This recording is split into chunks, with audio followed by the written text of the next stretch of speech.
Namaskar, young architects, boys and girls. In this short presentation, I am going to tell you how you would be handling your first professional project. I am going to theoretically tell you 6 important aspects of going about handling a first project probably of your lifetime when you are going out into the field and trying to get a client, get a realistic project from the client, and then go ahead doing it.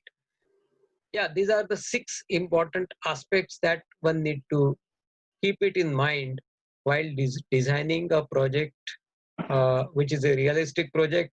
It's not any more academic project, and you are probably going to experiment in the actual field on a realistic site, a building. What need to keep it in mind? So these are the 6 important aspects that you need to keep it in mind while dealing with a project. And the first thing is the context. Context becomes very important. How is the context? How are the things around your site? What are the important aspects within your site? What will govern your design? There could be a beautiful distant view that you would like to bring it into your design. There could be an outcrop of a rock in your site which you would like to include in your design. There could be a beautiful tree that you don't want to really cut, and your design gets surrounded by the with the tree. And these are some of the aspects that one need to keep it in mind. Another thing is the human factor. For whom you are designing, who are the users of your design later, what are their comfort levels, what would they expect your design to offer to them. These are some of the important aspects. For example, if you are designing a house, then the kitchen organization is completely related to the wife of the owner, and her preferences, her aspirations need to be taken into account when you design the kitchen for her, and its location, and what are the different aspects that you would like to or she would like to have in the kitchen, and you help her design to do that. So these are some of the aspects that you need to keep it in mind as the human factor is concerned. Opportunities, you need to understand the opportunities. You are the architect of a particular project. So what are the opportunities involved? What best you can do so that in the very first maiden project, you become a very acclaimed kind of person. People would start, liking your design. More people will start coming to you and trying to find out if you can design the projects for them.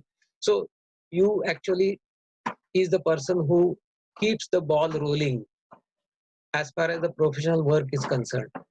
So opportunities are something that you create for yourself. So that's important. And in academic environment, we have seen that the climate is very important. Here again in the project, you need to keep it in mind, the climate, the temperature levels, the humidity, the radiation, rainfall. If you're designing a house in a heavy rain area, how you would protect the external walls from the heavy rains, because heavy rains also will promote a lot of fungus. How your design should be well ventilated so that the growth of the fungus is minimized. These are some of the aspects that you need to keep it in mind when you you try to understand this aspect of climate and try to relate it with your design.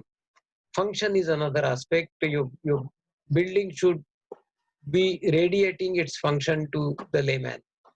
For example, if you ask a layman on the road, which is this building, and he instantly says it's school, and it's school actually.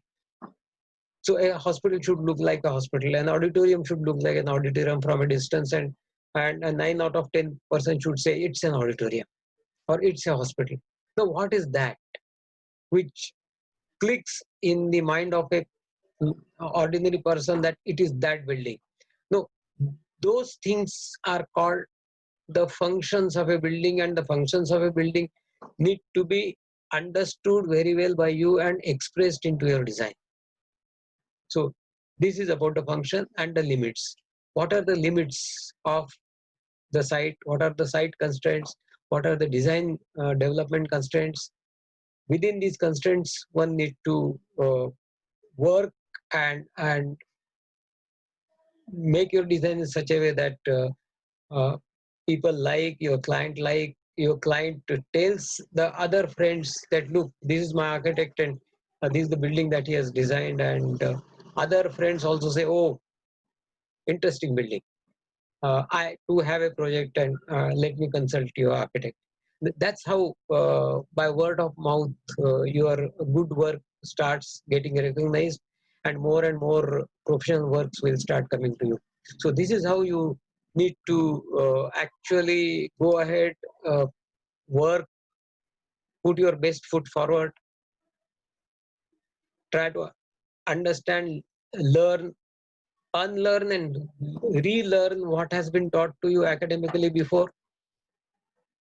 Try to build up your knowledge more and more on that, and try to bring all those aspects into your design. Also refer to magazines. Very good projects of various architects are there. See how they have organized, why their projects are are good, what is the sense of beauty in their project, what is the aesthetics involved in that project.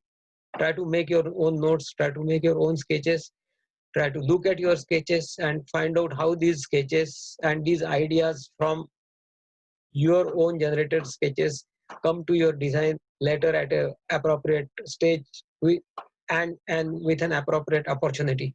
If you do like this, I'm sure you will get good projects, and you will prosper in life, and you will become a good architect recognized in the society. All the best to you. I'm going to give you a much bigger presentation, much elaborate presentation on this project. Keep the channel tuned and subscribe to it, and certainly I will see you back again with a much more elaborate presentation on the same aspect of how to go ahead with the project.